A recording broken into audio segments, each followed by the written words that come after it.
Alors, je vous avais demandé de quand. Donc là, c'est bon, là, ça enregistre. Là, hein. Donc là, ceux qui parlent, là, ça sera sur la vidéo. Là. Ok, nickel. Alors, la première ligne, c'est de créer la socket. Création de la socket. Alors, il y a trois paramètres dans cette fonction, socket create. Il y a déjà AFINET, c'est en gros dire que nous, ce qu'on fait, c'est de l'IPv4. Ok, sinon c'est AFINET 6 pour l'IPv6. Que la socket, ça va être en stream, donc un flux. Ok, on va recevoir un flux de données. Et deux possibilités, soit TCP, soit UDP. Voilà. En fait, j'ai menti, il y a trois choix. Il y a TCP, UDP, donc ça c'est niveau 4 OSI. Et il y a RAW, RAW, cru, la socket crue, voilà, où là tu reçois les infos en binaire. Donc c'est à toi de te démerder avec pack unpack, de savoir quel champ, à quel octet, machin, et là tu peux tout décoder. Ok. Nous c'est un peu trop hardcore, donc on va rester sur du TCP. Ok. Parce que le chat, ça n'a pas besoin de forcément quelque chose de temps réel. Voilà. Mais si on voulait partir sur une application plutôt temps réel, genre la musique ou de la vidéo, là on utiliserait une socket UDP. Ok. Il y a un projet Open Innovation où on fait des enceintes sans fil. Voilà. Là on part sur de l'UDP. Parce que c'est du temps réel la musique, quoi. Puis ça serait bizarre. TCP, en fait, le seul avantage que ça a, c'est que tous les paquets sont numérotés. Okay, donc on est capable de savoir quel morceau de données on a perdu. Okay, donc ça, autant pour du texte, à la limite c'est sympa. Quand on envoie un mail, c'est cool qu'il y ait tous les caractères qui soient... Ouais. Par contre, pour de la musique ou de la voix sur IP, ce serait bizarre de 3 secondes après d'avoir la seconde que tu as perdue un peu plus tôt, quoi. Ouais, ça serait bizarre, quoi. Voilà. Autant rien mettre et passer à la suite, quoi. Voilà. Donc ça, c'est la première ligne. Alors après, ici, on positionne. Alors, des options. Là, c'est une option. Ok. Et l'option qui va nous intéresser, c'est Reuse ADDR. Ok. La capacité de réutiliser les adresses. De réutiliser les adresses et les ports. Ok. Donc, pourquoi ça? Pourquoi est-ce qu'on est obligé de mettre ça? Parce que je ne sais pas si vous avez vu notre programme qui tient quand même sur beaucoup de lignes. Ok. Et il fait 15 lignes, je sais. C'est énorme. 15 lignes, tu te rends compte, je connais des formulaires en HTML qui sont plus longs. Hein. Bref. Donc, c'est un while true. C'est donc ce qu'on peut appeler communément une boucle infinie.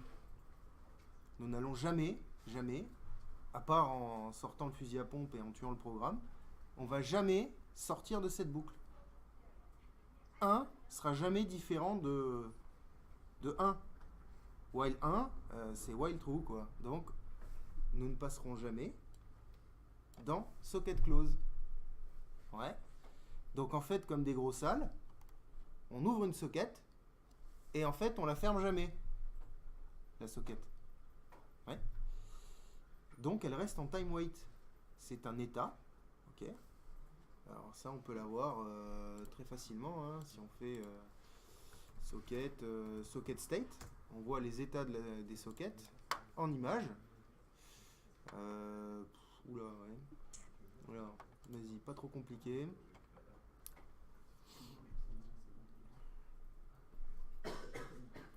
Il est là. Donc, afficher l'image. Voilà. En fait, nous, on passe directement là du last ACK, c'est-à-dire le dernier message reçu, ou rien, à time wait. On est là, et du coup, on attend. Alors, TCP, le délire qu'il y a avec par rapport à UDP, c'est qu'on a une garantie d'arrivée des messages. Ok. Nous, on fait un kill de notre programme sans faire de socket close. Donc le programme meurt, sans fermer proprement sa socket, sans dire en fait au noyau, c'est bon, tu peux arrêter d'écouter, quoi. Donc le noyau, il est pas con, il voit bien que le programme, il est plus de l'autre côté, quoi. Et il se dit, peut-être qu'il va revenir. Tu vois, il est dans le déni, tu vois.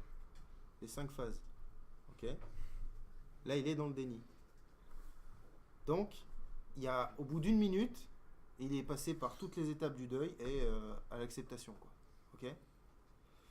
Donc, au bout d'une minute, ça c'est réglé en fait dans le noyau.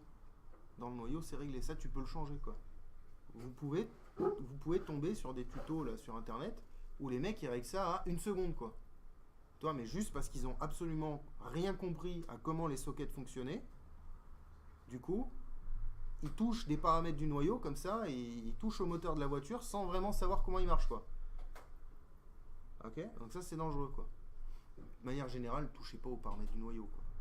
Il est super comme il est, quoi. Voilà. C'est vraiment dans des applications ultra spécifiques. Je pense qu'en première année, tu peux écrire un programme sans avoir à réécrire le noyau ou à changer les paramètres, quoi. Ok, on va se détendre, quoi. Donc en fait c'est un fonctionnement normal de la socket, quoi. C'est-à-dire tu tues le programme, le noyau il se met en time wait.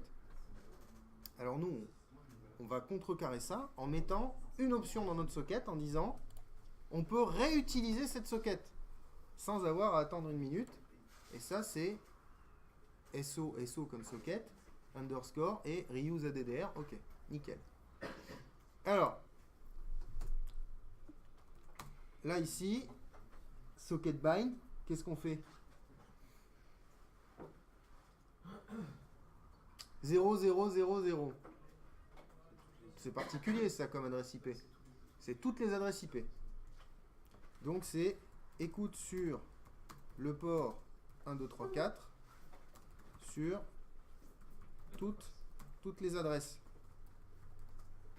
Toutes les adresses, c'est-à-dire la loopback, ENS32, ENS33, ENS30, en fait toutes les adresses sur toutes les interfaces qui existent sur la machine. Ok? Si on avait des VMNet ou des trucs comme ça, des trucs virtuels, des adresses virtuelles, on écouterait sur ces adresses-là. Ok? Et alors là, en fait, on a juste attaché là. On a mis un petit fil entre notre programme et toutes les adresses et le port 1, 2, 3, 4, mais pour l'instant, on n'écoute rien là. Ok? C'est passage en écoute. C'est le socket listen qui permet de faire ça, quoi. Ok? Alors, on avait mis un echo 00 machin pour voir où on en était. Pourquoi on avait mis ça déjà? Est-ce qu'il y en a qui se rappellent? C'est vendredi. Le vendredi matin. Il y avait un problème avec les boucles, ouais. Et on avait découvert que les sockets étaient bloquantes. Ouais. Tragique. Donc ça typiquement on s'en fout maintenant. Hop, on peut le dégager. Là c'est le tableau qui stocke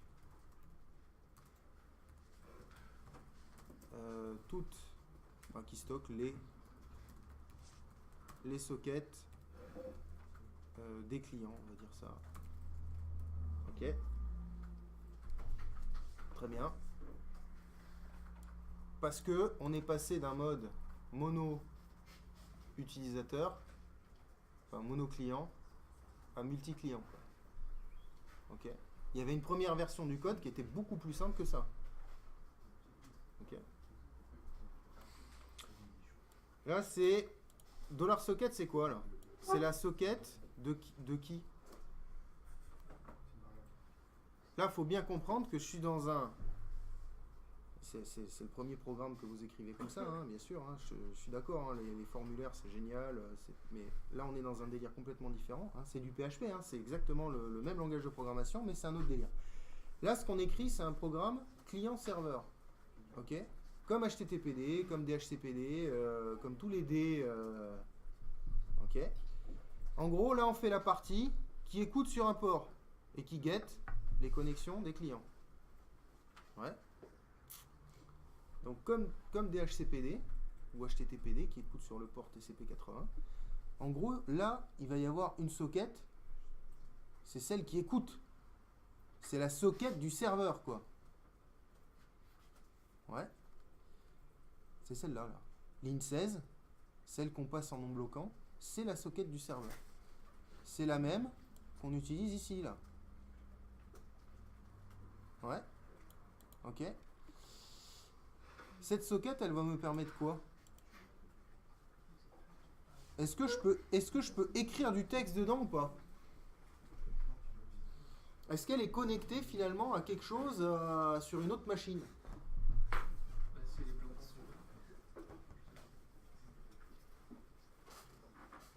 La socket, elle me permet quoi exactement?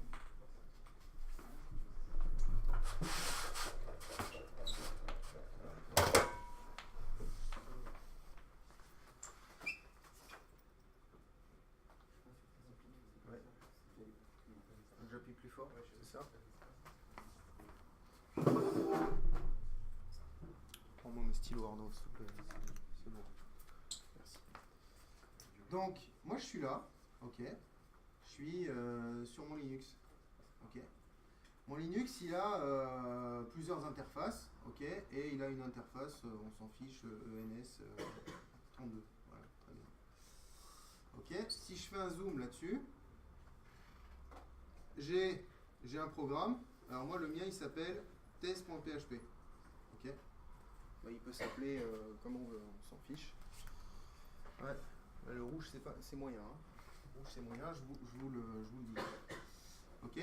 Et j'ai un client, ok, n'importe, hein, on s'en fout.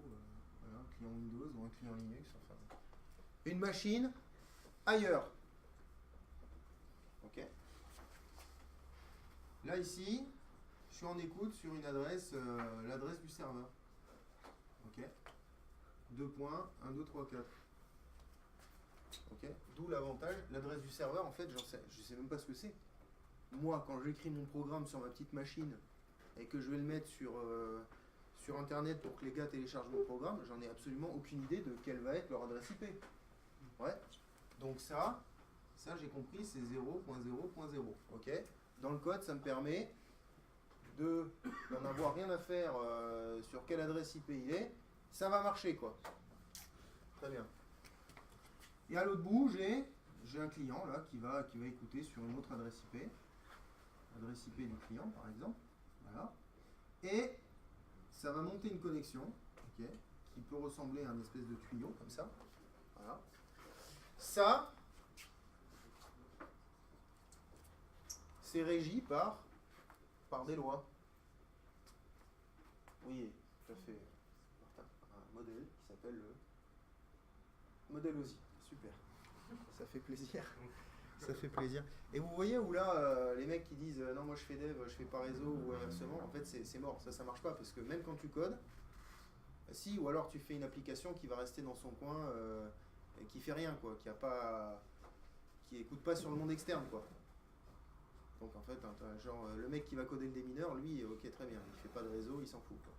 Voilà, ou crapette.exe, c'est génial. Voilà.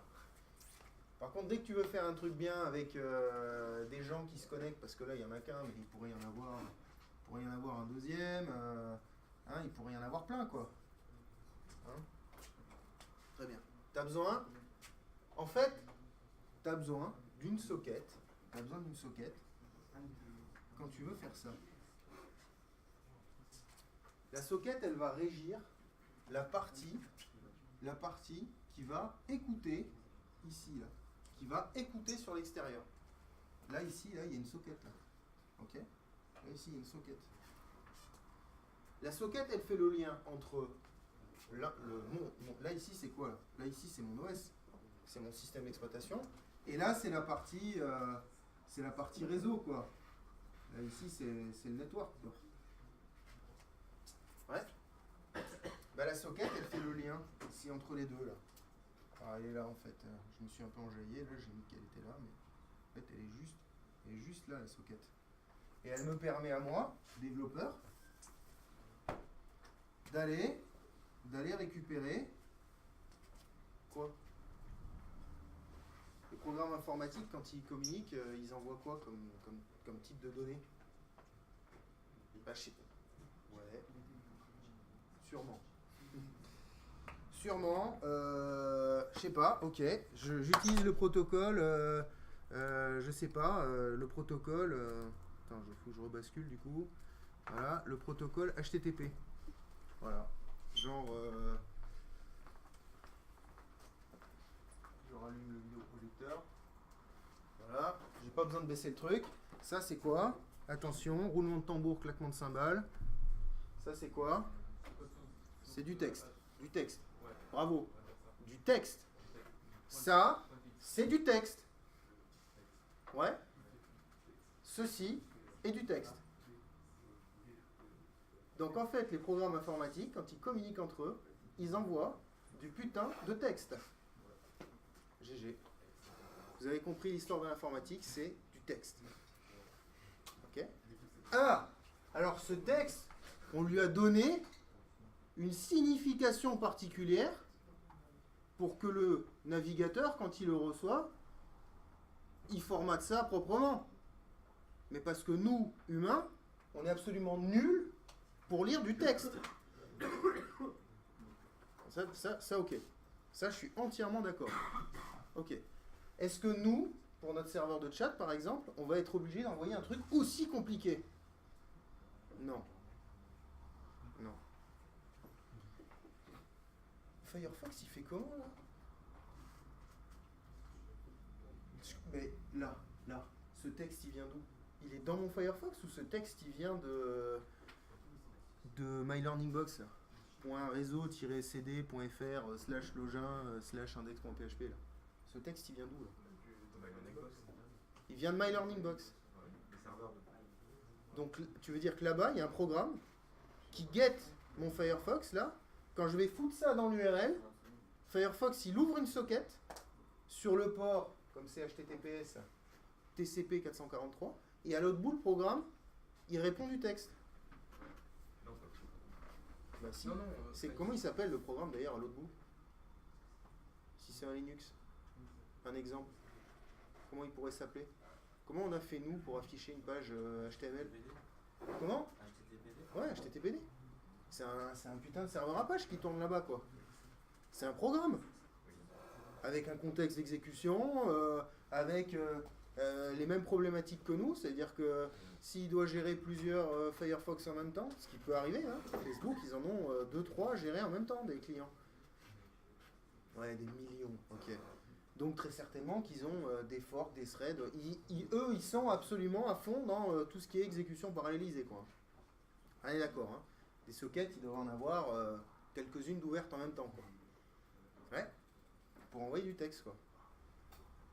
Ben, franchement, si tu as compris ça, c'est déjà pas mal, hein, parce que le réseau, comprendre que c'est un programme qui envoie du texte, ben en fait c'est ça quoi. C'est juste ça quoi. DHCP, pareil, il t'envoie du texte, sauf qu'il ne va pas t'afficher une page web, il va te mettre une IP. C'est la même histoire tout le temps. Voilà. Et quand tu as plusieurs machines qui utilisent le même standard, quoi, on appelle ça un protocole. Ah, et on a mis un coup de tampon dessus, on a dit, ça les gars, c'est HTTP. Il faut toujours HTML, head, body, title, meta, machin, super. Allez, have fun. Non mais voilà, on est dans ce délire. Quoi. Donc nous, on se prête au jeu. Ok, on va pas réécrire un protocole parce que on sent que c'est un peu vénère, quoi. Nous, on va juste essayer d'envoyer du texte sur une socket. Ok. Ça va être ton délire de développeur. Alors, soit mauvais délire, et du coup, tu fais que du web. Comme ça, toute cette partie-là, tu la vois pas, c'est HTTPD qui la gère pour toi. Soit tu dis, ben, des fois, moi aussi, j'ai envie de, je sais pas, coder un truc un peu plus chaud que juste une page web qui affiche un formulaire. Genre, comment ils ont fait, les gars qui ont codé, j'en sais rien, Fortnite, PUB, comment ils font, quoi. Les mecs sont ultra vénères, quoi. Comment je fais? Tu te rends compte, je suis dans mon jeu, comme ça, je tire une balle, et l'autre mec qui est, je sais pas, en Russie, ou il se la prend en pleine tête, quoi. C'est chaud, quoi. C'est de la ligne de code affûtée, quoi. Tu vois? C'est subsonique, quoi, la ligne de code. Bon, ok. Donc c'est ça, quoi. C'est du texte. Alors, j'ai plusieurs étapes. Ok. Dans mon programme, je vais avoir le socket create. Ok. Ça va me retourner quoi, ça? Ça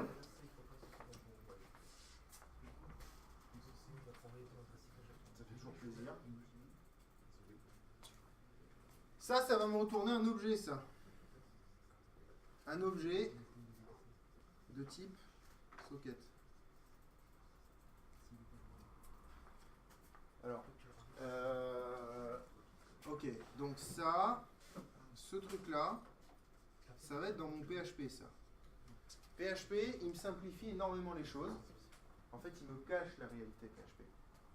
Pour que moi, je reste dans le monde des bisounours et il me montre pas les trucs, tu sais, qui font peur, quoi. Comment c'est, quoi. Tu vois, le truc, là, le C, non, il t'accroche à une ficelle au bout d'une bagnole et puis il te traîne, t'as vraiment la réalité des choses, quoi. Ok? Ça correspond, spoiler alerte, ça correspond à un fichier, ça, sur mon disque. Monsieur S, il a dû vous dire, sous Linux, tout est fichier. Il n'y a que des fichiers. Les dossiers, c'est un fichier qui contient d'autres fichiers. C'est ça. Un terminal, c'est un fichier. Ok? Je prends un terminal qu'on appelle TTY. Ok? Je fais echo blablabla supérieur /dev. Vous savez quoi? Je vais vous le prouver. Je vais utiliser, regardez, je me chauffe. Je vais utiliser une socket juste avec un echo.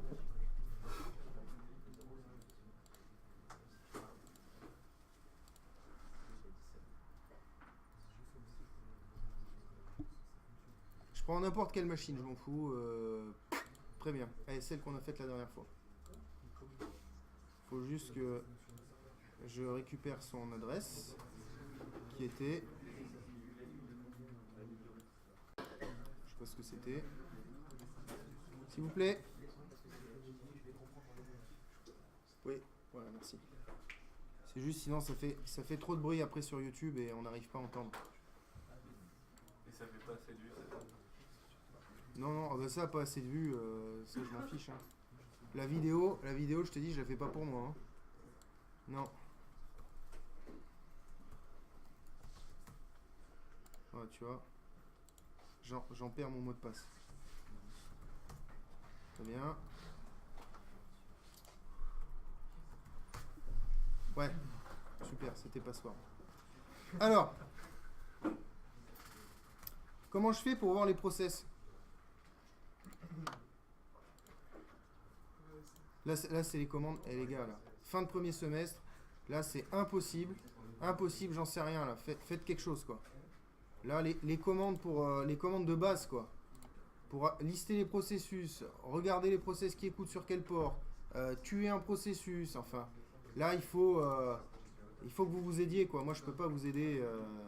Hein, je peux pas vous PL. Là, c'est pas possible. Là, c'est pas possible.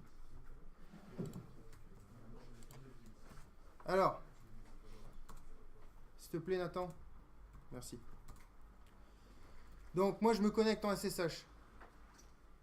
Je me connecte en SSH, là. Donc, je vais lister tout ce qui contient SSH dedans, quoi. Ok? Si je le refais en grand, je vois que j'ai SSHD, c'est quoi? D à la fin, c'est le démon. Donc c'est celui qui écoute. D'ailleurs, on voit son PID, son Process ID, il est vachement bas. Parce que système CTL, enable, SSHD, donc il démarre avec le système d'exploitation. Les gars du fond, là. Là, YouTube est au courant, là, maintenant. Donc, vous parlez, moi je vous entends. Donc, Stein et Nathan, là, si vous voulez pas écouter, il n'y a aucun problème, vous dégagez. Direction ailleurs, quoi.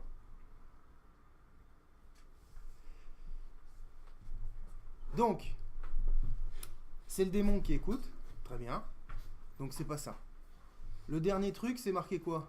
Grep, color. En fait, c'est le grep qui se voit lui-même, quoi. Donc, c'est pas ça. Donc, il me reste en fait 2 lignes, ok, qui sont au milieu. Voilà. Où on me dit que route est connectée sur le terminal /0 et /1. Ok, très bien. Ben, j'ai deux connexions. Donc, j'imagine celle-là, c'est la première, donc c'est /0. Et l'autre, c'est la deuxième, ça doit être /1. Okay. Donc ça, je vais le voir ici. TTY, le terminal, donc 0 à gauche et /1 à droite. Donc, ok. Qu'est-ce que c'est comme fichier?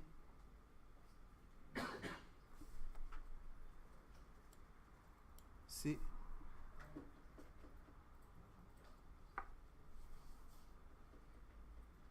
Bon, bah... on saura pas.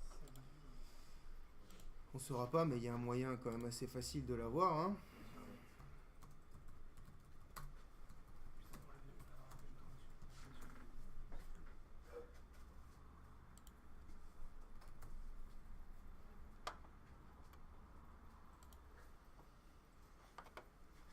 Je sais même pas si je vais l'avoir ici. J'en sais rien.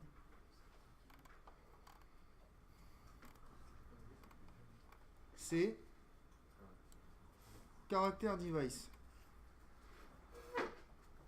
Périphérique incapable de stocker de la donnée. Souris, webcam. C'est un flux. C'est un flux, ça. Un périphérique. Ouais. C'est un flux. C'est un flux, quoi. C'est un stream en anglais, quoi. Ok, cool. Ah, putain. D'accord. Couleur par défaut, rose. Ok. Dac. Donc ça, qu'est-ce qui se passe si j'envoie de la donnée dedans? Il est incapable de stocker de la donnée. Il la fait ressortir de l'autre côté. Si je fais echo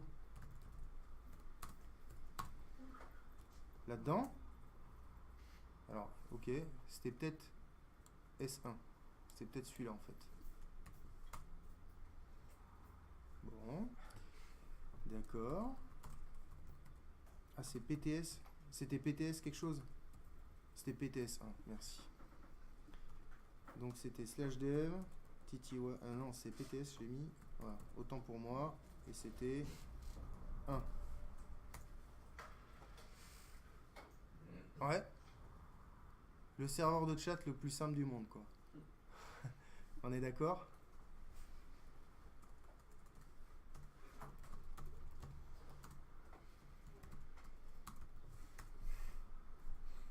Qu'est-ce que j'ai fait? Ah oui, ah oui, j'ai mis des... Ouais. J'ai mis des points d'exclamation. Il aime pas. Faut en mettre qu'un... Non, non plus. Il aime vraiment pas. Ouais.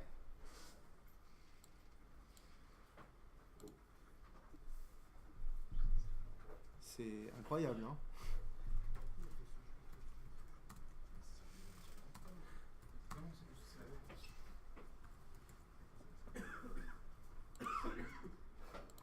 Pourquoi le texte ça l'affiche sur l'une et pas sur l'autre? Pardon? Pourquoi ça affiche le texte sur l'une et pas sur l'autre vu que c'est le même Eh ben non, parce que PTS/1, c'est ce terminal-là. Et /0, regarde, tu vois, ça l'affiche là-bas. Ben, j'ai ouvert 2 sessions PuTTY. Alors attends. Moi là je comprends pas bien parce que c'est chelou ça.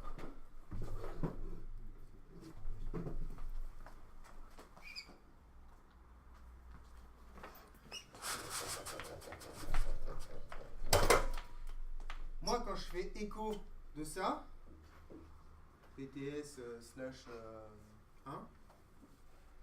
ça fait quoi ça? Supérieur, ça redirige. Ça veut dire au lieu de faire le écho dans le terminal, la sortie standard, qui est le terminal avec lequel je me suis connecté à la machine avec PuTTY, au lieu que ça me l'affiche là dans le terminal, ça redirige donc la sortie standard dans ce fichier là. C'est un fichier. Il est sur mon disque, c'est un fichier quoi. Donc j'écris dans un fichier et mec, ça l'affiche dans l'autre PuTTY. No way. Donc là, si je fais un schéma, donc j'ai un disque là, avec des fichiers, comme ça, qui ont le type C. Ok. Périphérique incapable de stocker de la donnée. Ok, super. Ce fichier-là, c'est PuTTY. Il est créé par quoi? Pas par PuTTY, on est d'accord. PuTTY se connecte au port 22. Derrière le port 22, il y a SSHD. Et SSHD, il crée un fichier dans /dev PTS / et puis il met un numéro quoi. Ok. Moi, j'écris là-dedans, dans ce fichier-là. Je sais pas, PuTTY 0, PuTTY 1. Ils sont connectés là. Ok. Donc moi ici, dans ce terminal-là, je fais écho. Ça va sur le fichier. SSHD le lit. Oui, parce que moi j'ai tapé écho quelque chose, la commande elle est bien tapée dans le terminal 0. Donc SSHD lit la commande, l'exécute d'une manière machin, et il exécute, ça écrit ça dans l'autre fichier, qui va l'envoyer à l'autre bout quoi. Ouais. Vous avez compris? Ça s'est passé exactement comme ça. D'accord, je l'ai écrit dans un... Je suis pas allé... j'ai pas touché VMware. Parce que VMware, c'est l'écran, le clavier et la souris. Là, je suis physiquement sur la machine.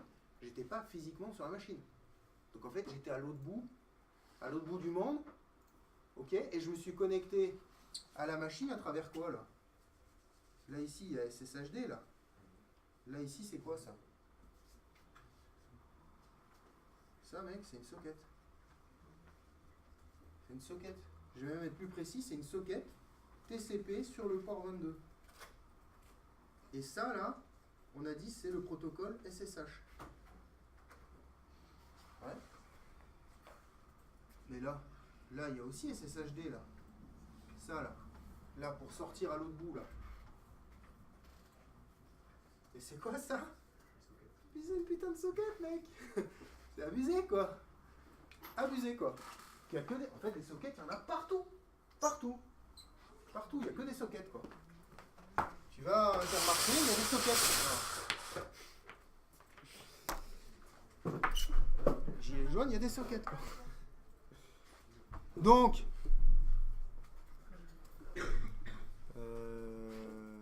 non, c'était ça. Voilà.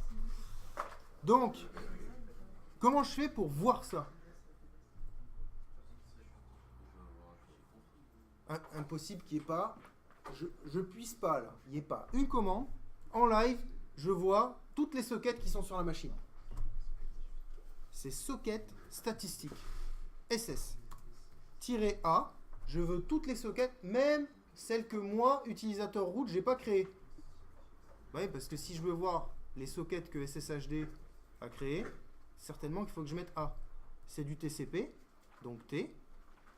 N, numérique, je veux pas que tu remplaces l'adresse IP par le nom de la machine, donc en fait ça va spammer des requêtes DNS dans tous les sens. Ça met 15 ans quoi. Ok. Et P, je veux voir le process qui a démarré la socket.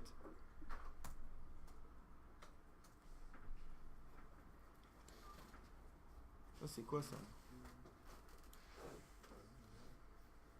C'est quoi ça?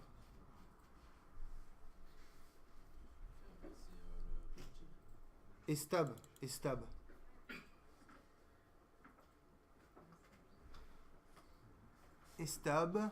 Listen. Ah, ouais, ok. Ben en fait, si je reviens là, que je fais ça, que je refais ça. Estab. Là. Listen. Ah ouais, ok, putain, d'accord. Donc la socket, elle a différents états. Insane. C'est un fichier texte qui a différents... Alors, le fichier texte, c'est génial, parce que moi, en tant que développeur, lire et écrire dans un fichier, easy. Ok? Mais t'imagines tout ce qu'il y a derrière? Genre la socket, elle écoute, machin, quand elle reçoit du texte, elle va l'écrire dans le fichier. Moi, dans mon code, si je fais read, ça me permet de lire ce qu'il y a dans le fichier texte. Ok. Tu vois, c'est là où tout commence à s'emboîter, là. Ok? Donc, established. Ça veut dire qu'en gros, il y a quelqu'un à l'autre bout. Bah, established, ça veut dire ça, quoi. Ça veut dire qu'il y a quelqu'un à l'autre bout, quoi.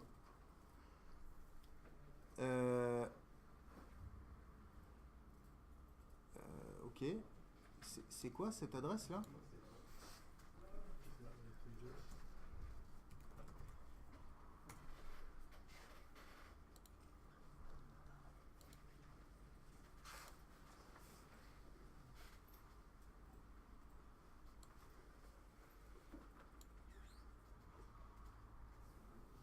.1, là, c'est quoi?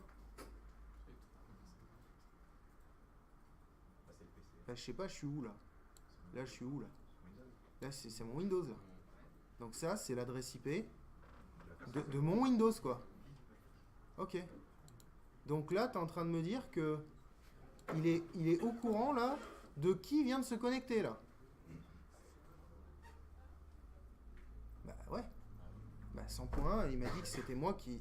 100.1, c'est l'adresse de mon Windows, quoi. Il m'a dit, ok. Et le numéro de port, c'est 49 775. Attends. Si là, ici, je fais netstat oh putain. TN, je crois. 49 775. Donc là déjà c'est 192.168. Je sais pas quoi 40 là, 100.1, 49. Il est là, hein.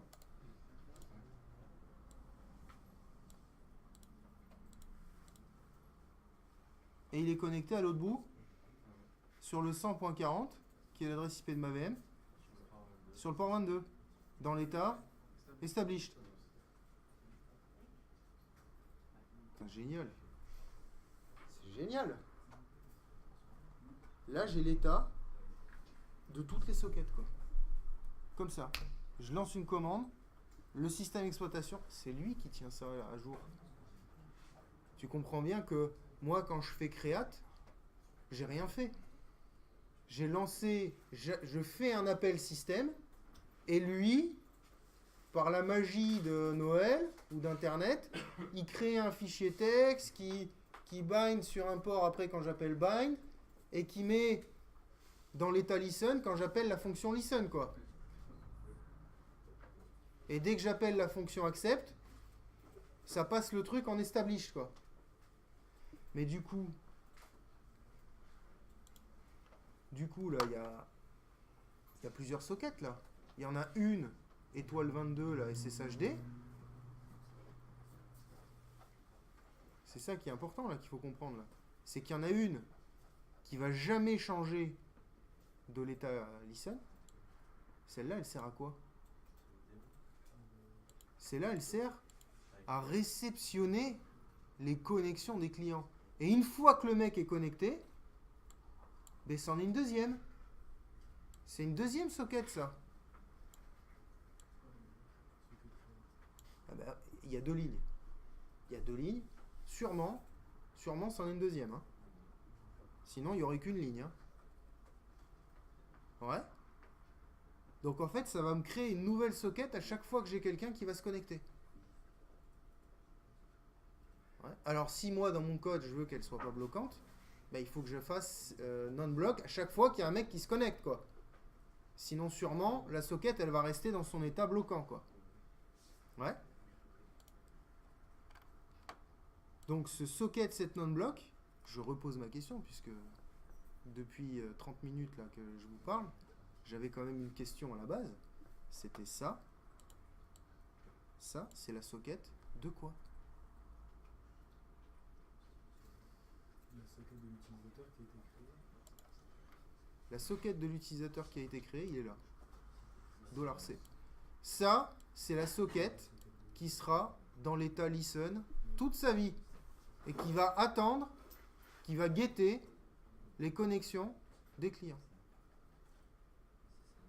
Il n'y a aucun rapport, il y a un espace avant et après quand on parle de tout. Ça veut rien dire, hein, Entre les parenthèses? Un espace entre socket et parenthèse. par rapport à Non. Ok, pardon, excusez-moi. Non, c'est juste pour savoir. Voilà. Je me sens mieux là. Ah, du coup, merde, size off aussi. Bon, non, il y a. C'est rien, c'est pas grave. Ouais. Bon, on va prendre la pause. Hein.